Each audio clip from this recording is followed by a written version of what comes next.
স্বাগতম অর্থবিধি ইউটিউব চ্যানেলে।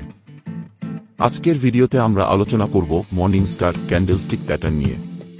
Morning star pattern হল একটি বুলিশ রিভার্সাল প্যাটার্ন যা ডাউন ট্রেন্ডের শেষে দেখা যায়। এটি তিনটি ক্যান্ডেল নিয়ে গঠিত।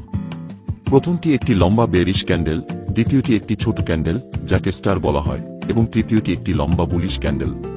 মর্নিং স্টার ক্যান্ডেলটি সবসময় দুটি ক্যান্ডেলের মধ্যবর্তী স্থানে থাকে।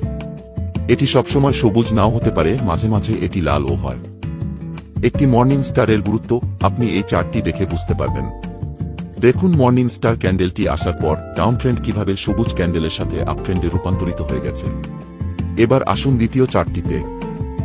দেখুন সাময়িকভাবে নিম্নগামী চার্টের মাঝে মর্নিং স্টার ক্যান্ডেল আসায় মার্কেট পুনরায় ঊর্ধ্বগামী হয়ে গেছে। এই প্যাটার্নটি মার্কেটে বুলসদের শক্তি বৃদ্ধির সংকেত দেয় এবং প্রায়ই একটি নতুন আপট্রেন্ডের শুরু নির্দেশ করে। এবার আসুন তৃতীয় এবং শেষ চার্টটিতে। মর্নিং স্টার ক্যান্ডেল প্যাটার্নের পূর্বে ডাউন ট্রেন্ডটি খুবই শক্তিশালী ছিল। একাধিক বড় লাল ক্যান্ডেলস্টিকগুলি ক্রমাগত মূল্য পতনের নির্দেশ দেয়। এই সময়ে বাজারে বিক্রেতাদের প্রভাব ছিল বেশ শক্তিশালী এবং ক্রেতাদের তুলনায় বিক্রেতাদের সংখ্যা বেশি ছিল। এর ফলে মূল্য ক্রমাগত হ্রাস পাচ্ছিল। মর্নিং স্টার ক্যান্ডেল প্যাটার্নের পর বাজারে একটি ঊর্ধ্বমুখী প্রবণতা শুরু হয়। এই ঊর্ধ্বমুখী প্রবণতায় বড় সবুজ ক্যান্ডেলগুলি দেখা যায়, যা ক্রেতাদের শক্তি বৃদ্ধি এবং বাজারে ক্রয়ের চাপে মূল্য বৃদ্ধির নির্দেশ করে।